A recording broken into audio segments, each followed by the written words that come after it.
So this is DIY 251 licks. It's where we're going to make our own. We're going to compose our own licks to use in our solos.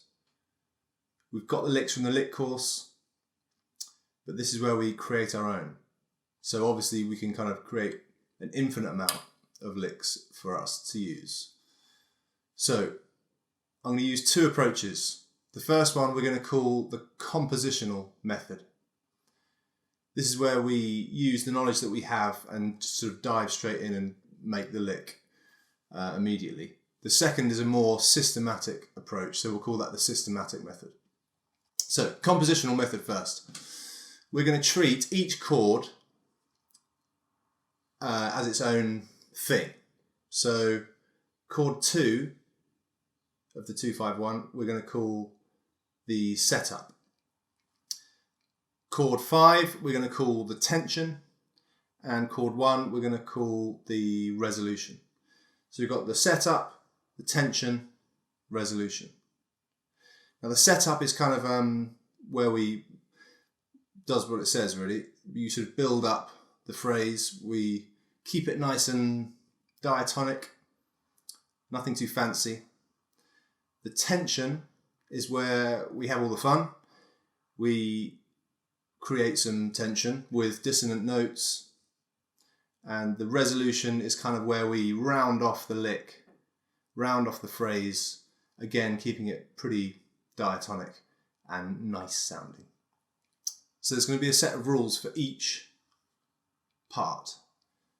The setup rules, as I said before, we keep it diatonic, so using the notes of the arpeggio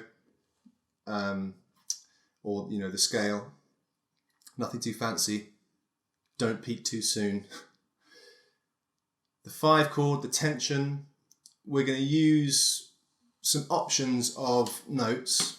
We've gone through a few in previous videos, so let's use 4 for now.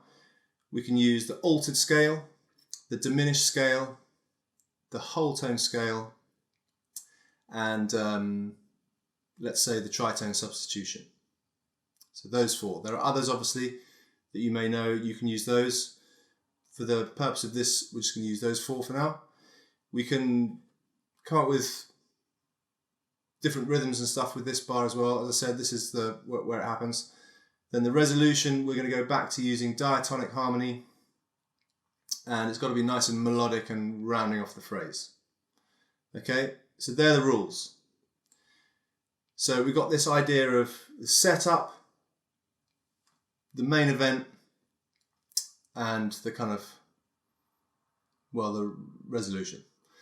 So we can kind of think of that in analogies, I guess. We got, in a sport analogy, it'd be the warm up, and then the main match or game, and then the warm down.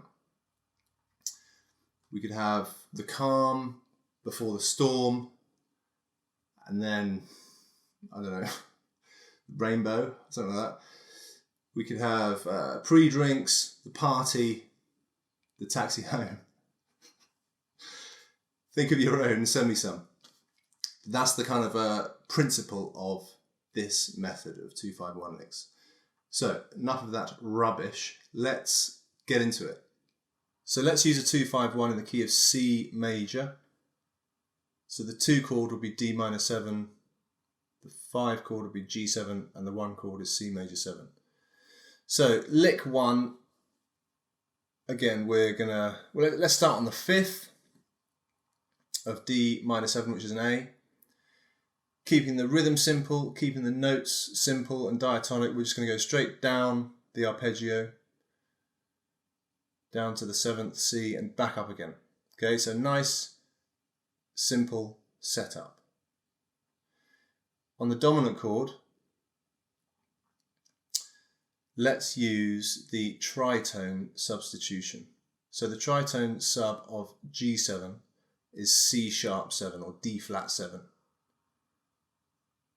And let's just use those notes of that arpeggio, and we'll actually use the same pattern and the same rhythm as the previous bar. So we're going to let's go from the A flat, which would be the flat 9, of G7.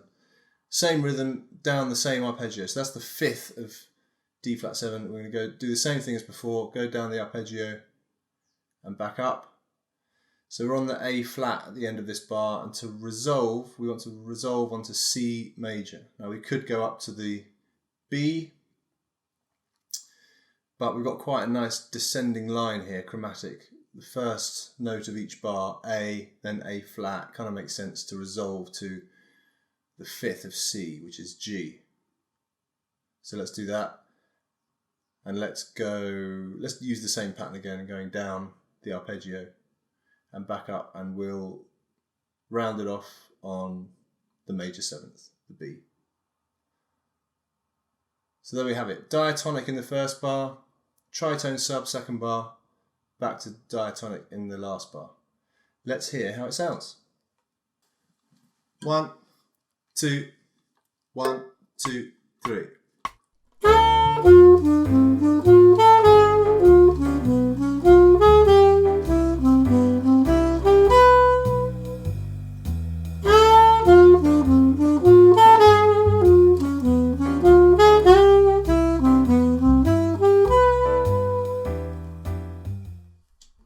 Okay, yeah, that sounds good, dare I say it. Let's do another one. Okay, this time we're going to vary the rhythm a little bit. We're going to use a pretty common bebop rhythm to start a phrase, which is quaver, rest, quaver, and then a triplet, quaver, triplet. But we are just going to keep diatonic, as always, with this bar. We're going to go straight up the arpeggio of D minor 7. So D, F, A, C, and again, really common in jazz, landing on the 9th of that chord. Now from this 9, I want to come down and sort of resolve a little bit onto the B, onto the 3rd, but I have a strong sort of voice leading into that dominant chord. So I want to get from the E down to the B. We can go down pretty much diatonically. We have to have a bit of chromaticism in there so that it kind of flows nicely. So let's go E, E flat, D, C, and then land on the B for the G7. So for this, let's use the whole tone scale. That's got a B in it. So as I said in the whole tone video, actually, you can think of a whole tone scale as it's made up of 2 augmented arpeggios. So let's play around with those. Let's go up the augmented arpeggio from B, so B, D sharp, G, and then down the other one of the whole tone scale, F, C sharp, A, then up the previous one, G, B, D sharp, and down the other one, C sharp, A, F. And we're doing that in triplet, kind of a crazy rhythm, crazy pattern. Like that. Now we're on an F, we want to resolve. From the F, let's continue going down and we'll resolve to the E, the 3rd of C major. And then we'll have a simple melodic and simple rhythm to finish off this phrase, ending on the 9 of C major. Okay, let's hear how that one sounds. 1, 2, 1, 2, 3.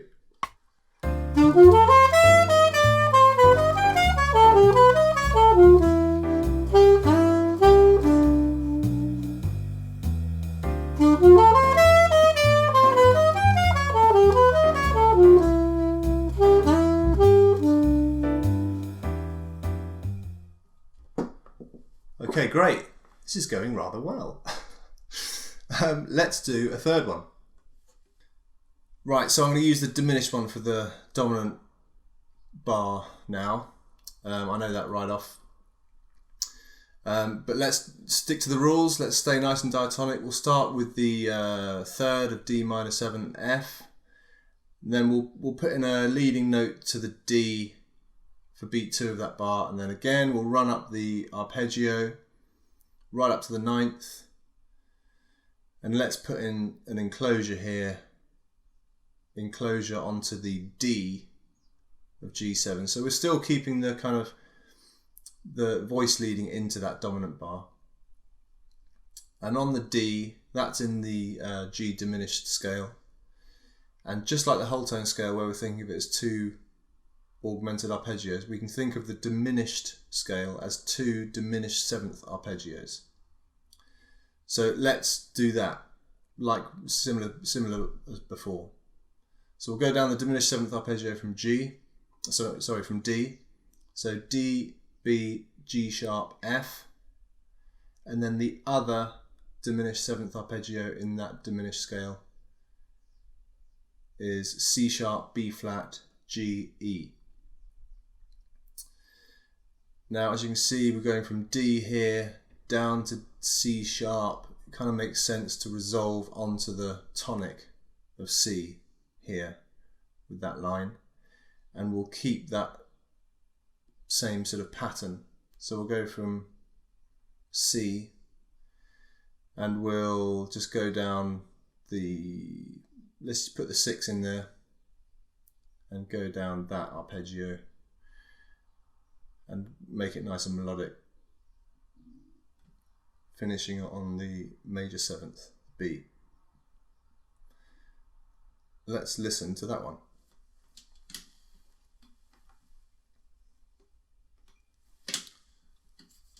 One, two, a 1, 2, 3.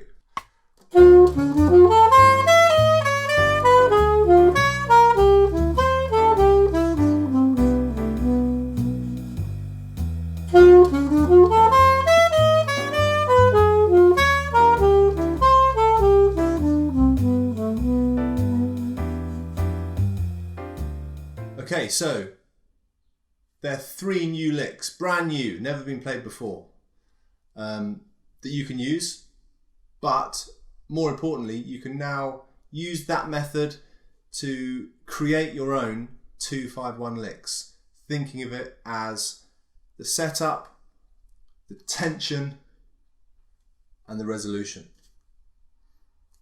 Good luck. We're now going to discuss the more systematic approach of DIY 2-5-1 licks.